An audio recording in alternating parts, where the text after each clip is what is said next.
What we're going to do today, what we're going to do today is we're going to highlight someone or a couple that were brand new in network marketing 2 years ago. They both have full-time jobs. One is an X-ray technician at the hospital. The other, Reese, we're going to be talking to, runs the largest shrimp company in Florida and works a 60-hour work week and has worked a 60-hour work week at that job ever since he started here.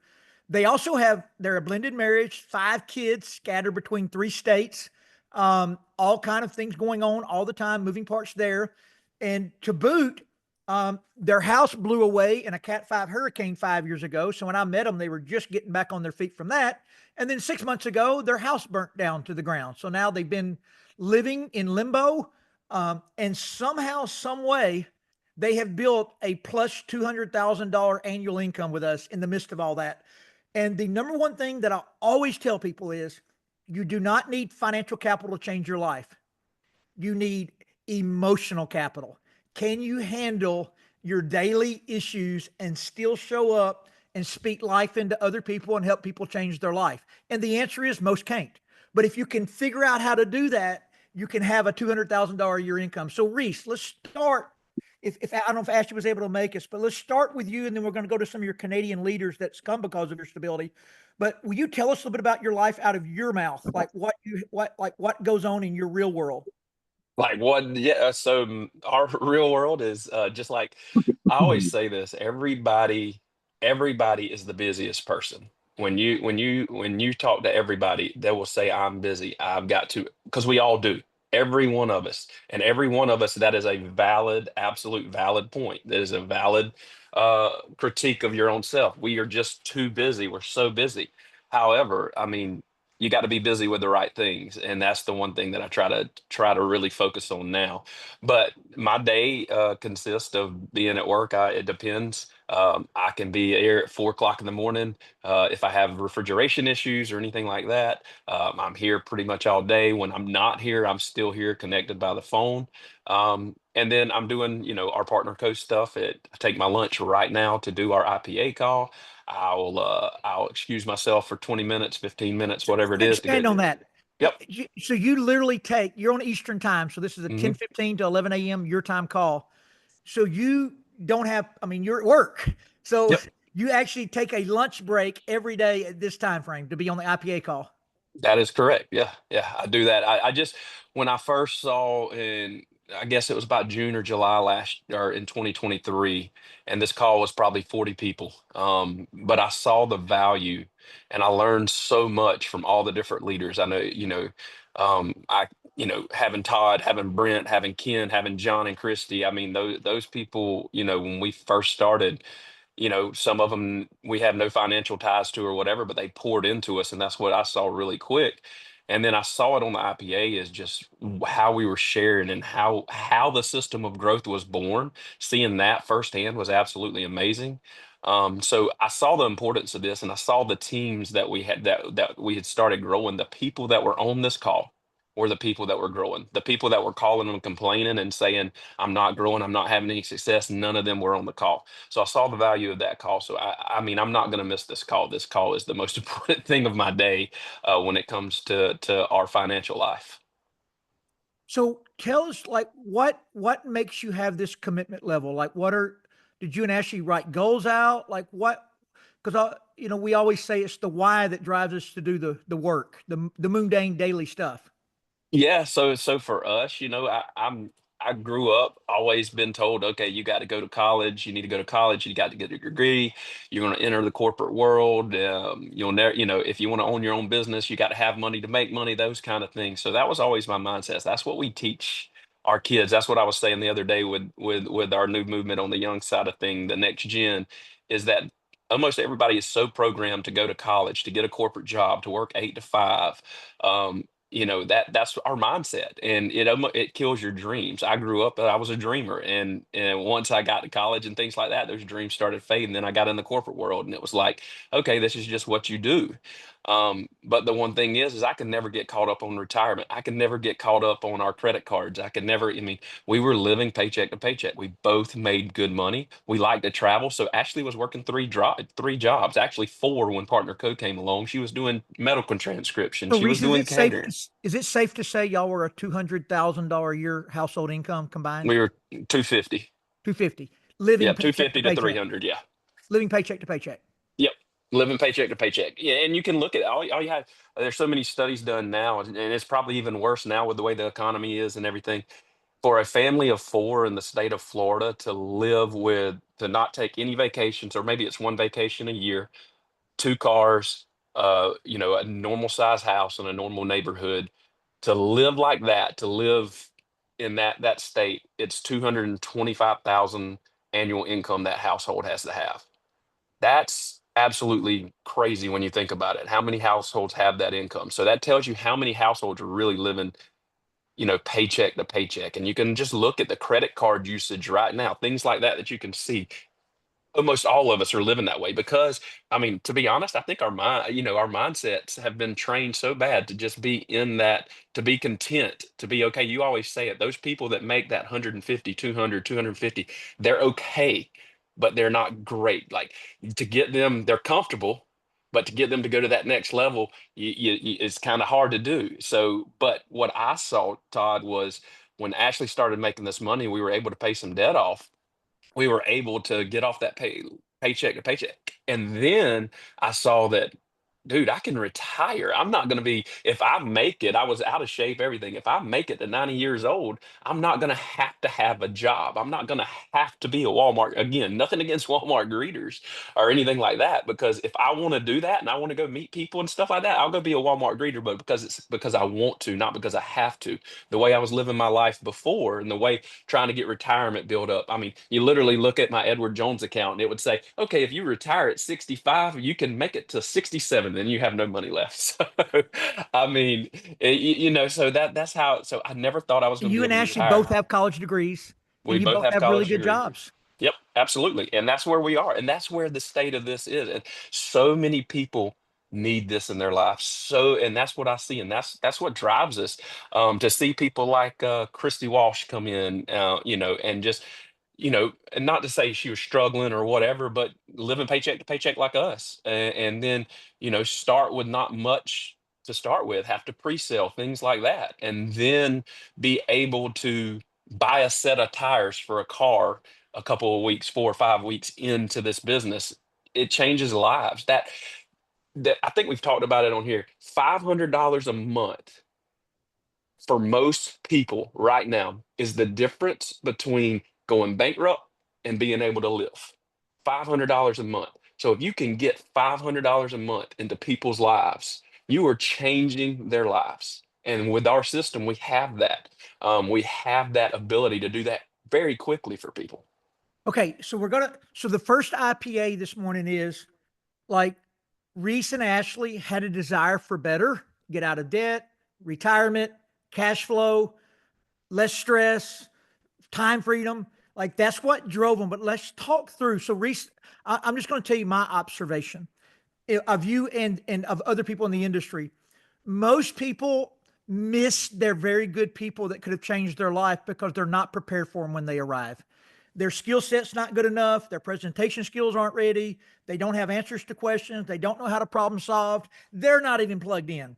So unless somebody above them that has all that swoops in and grabs them, those people come and go in people's businesses all the time. And you don't even know they were there. So let's talk about what you were doing in preparation, showing up on every IPA, being on all the Zooms, presenting, problem solving, learning the back office, learning the pay plan, mastering it.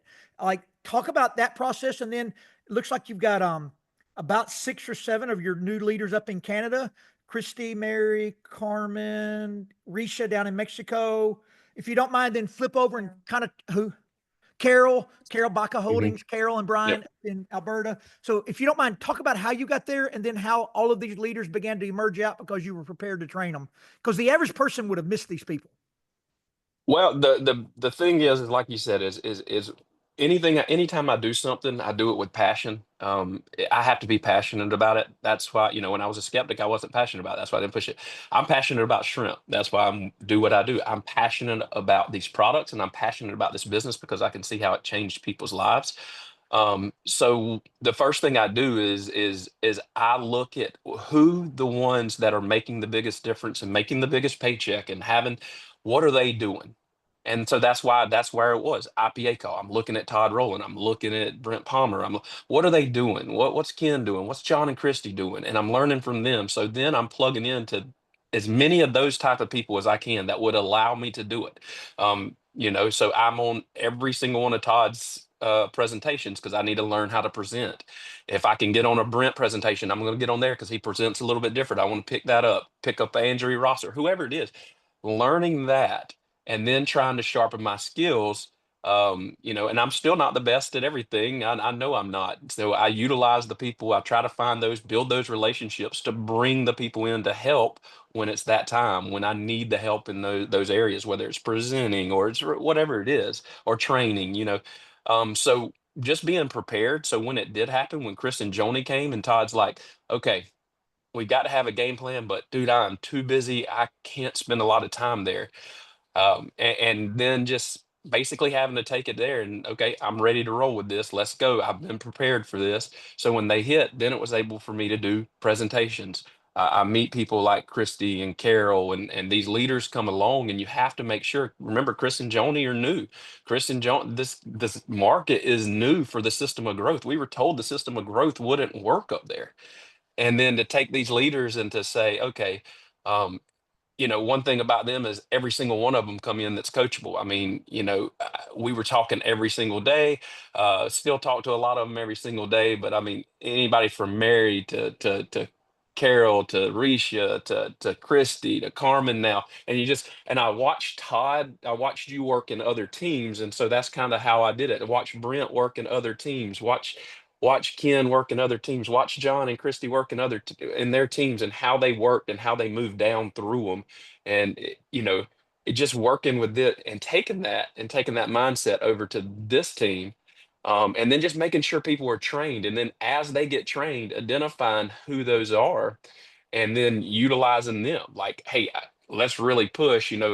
Christy picked up really, really well, real quick on training. So having Christy train people, then Carol is one of the best talkers when you put them on a three-way call. Utilizing Carol there, and just I learned from them too. But just establishing those, and then being able, the biggest thing I think, I'm not patting myself on the back. I think the biggest thing is I can take a lot of the criticism, I can take a lot of the negative, and then not let it come back out. Has it happened before? Yes, it has happened. You get pushed to that limit. But however, being able to hold that in and being able to not spill that out to the other teams, to the downline, anything like that, has been a game changer. Like being able, because when you can actually, instead of joining into the negativity, when you can move that to positivity, let people vent, they feel so much better. You don't have to try to just fix that. Just, hey, what's the solution? Whatever it is, move on and not dwell in that negativity. That's one of the best. That's one of the things I've really tried to emulate from Todd. Is just not letting that happen. But then when those leaders are ready to go, just making sure that they have everything they need. That when they hit problems, let leaders lead. Don't try to be, if you got leaders underneath you, don't try to hog the team or whatever. Y'all are all working together. Don't try to be like, oh, well, this is my team. This is the way we're going to do it. No, work with them, let them lead. You take over and you do what you can do to support those leaders. That's what we do. We're servant leaders. We're serving these people. And so, it's just, starting Canada, when Canada having Ashley Rowland come on and help, we had so many issues to get the system to work up there. It took a lot of frustration, a lot of aggravation, a lot of time we could have been negative, but I will say that's one thing I learned from a lot of the Canadians is the resilience and just being able to push through. So, I want to highlight three big IPAs you just said. The first is you're really, really good at cultivating talent. Like you just named out. Like I see the same thing with Carol. Like when she gets on a Zoom or a three-way, like she is freaking spectacular. So like You got to recognize what people are really, really good at and then use that to your advantage when you're doing other Zooms. Bring those people in to speak into them. Then you talk about Christy became very quickly a really good trainer on a lot of the detailed basic stuff. And then the other thing you said is that you stayed emotionally stable. You're a solution oriented mind, and 90% of the people are a problem oriented mind. And what I mean by that is that doesn't mean the problem oriented minded people don't want to fix it, but they stay so focused on the negative side, they have no chance of getting to the other side. I always say there is not a right or wrong ever in this business. What's the problem? Fix it next. And like we don't get into the dynamics, the emotions, the people part of it. We're in the people business. Guys, you're going to have more personalities than you could ever imagine around you. If you can't deal with 300 people in your business without getting mad at somebody, how are you going to deal with 3,000? And if you can't deal with 3,000, how are you going to deal with 30,000? Like the number one thing you got to do is learn to love people, forgive, not let people bother you, stay emotional stable. And that is one of Reese's number one attributes.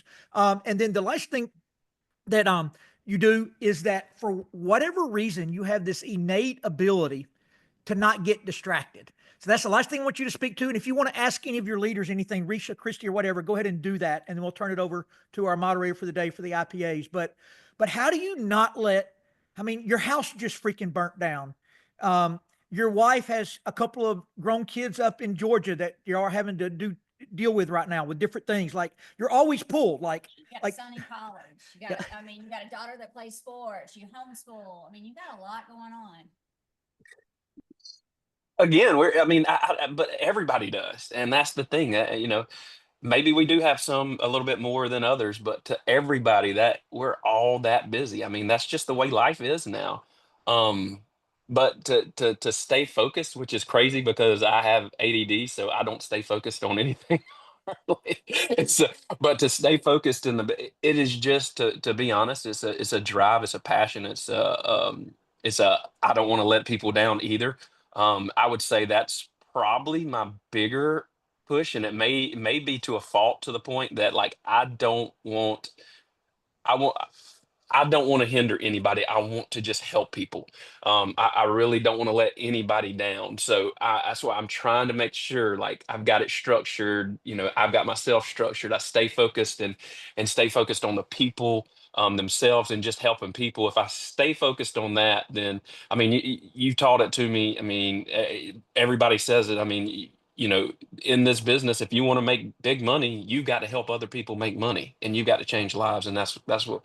Just staying focused on that. I can't tell you how I stay focused. Just that I know this is what we want. I know this is the way life is supposed to be lived. It's supposed to be when you wake up in the morning.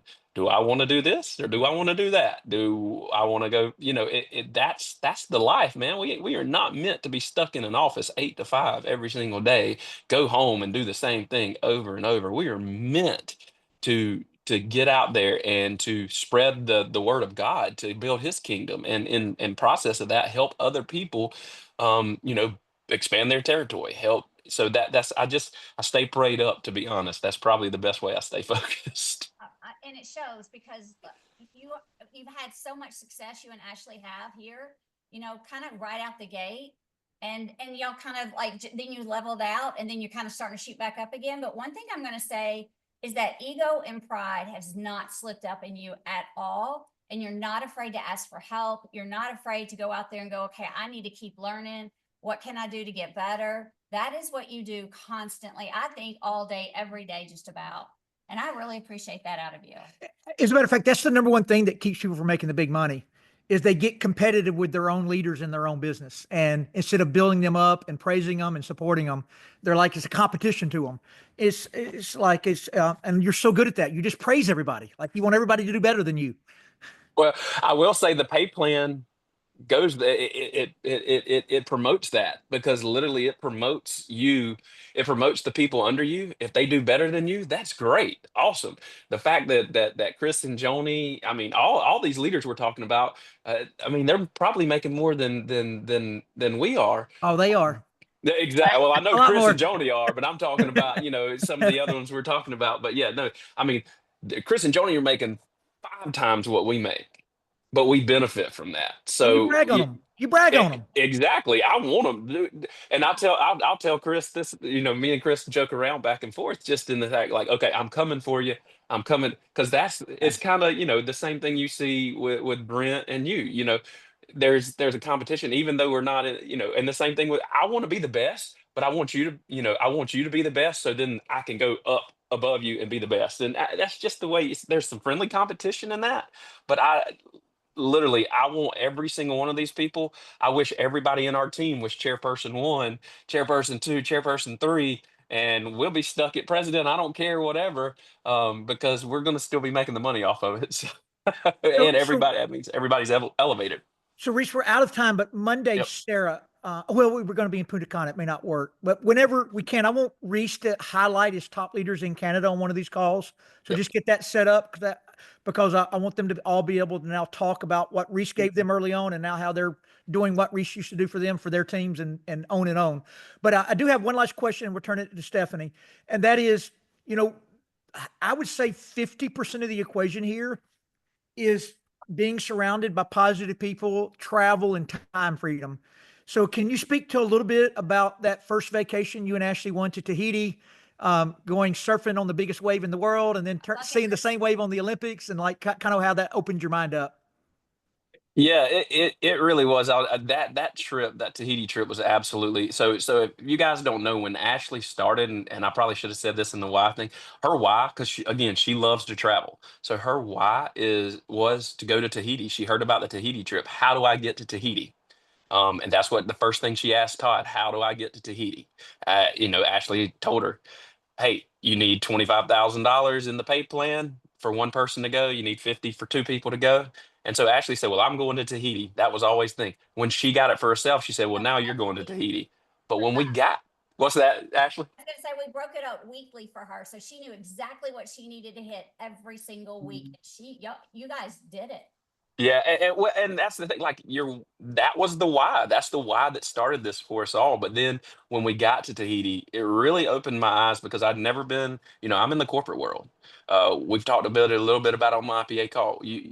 You don't see leaders, you don't see the managers, you don't see the executives from different teams and all that. You don't ever see them working together, but I saw that on this trip. But the big thing that I kept getting told on the trip was like, you don't know how lucky you are to find this company first. But seeing the culture of what this company really is, seeing Darren and John, then seeing it down into Katie and the staff, and then into the teams. But when you get to go on that trip and literally just come out of your pocket about $500, that for a 10-day trip in Tahiti, and spend that time in Tahiti with these people. Like Todd said, we went to Teahupu, which is also called as Chopu. That's where they had the Olympics. We actually saw the gold medal Olympic guy out there practicing. Nobody even had a clue. There was three guys out there surfing that day. Todd and I got out there to swim I mean, this is a world-class wave that I got to see. I never thought I'd get to see, and I got to see it because of Partner Co. And then pretty much from the trip to Tahiti, it was like one of those things we say. Dr. Crystal kind of came up with it. I love my life, and like I literally, like I've always, I can say I like my life and I love parts of my life, but could I ever say I just love everything about my life right now? And in those moments, it was like, man, this is as close to loving my life completely as you could get. So that's what it came out of, and it just changes our lives. It's changed how we feel about ourselves. I mean, our confidence level in both me and Ashley, you can tell a huge difference. So Sarah, we're going to turn it back to you to kick our day off.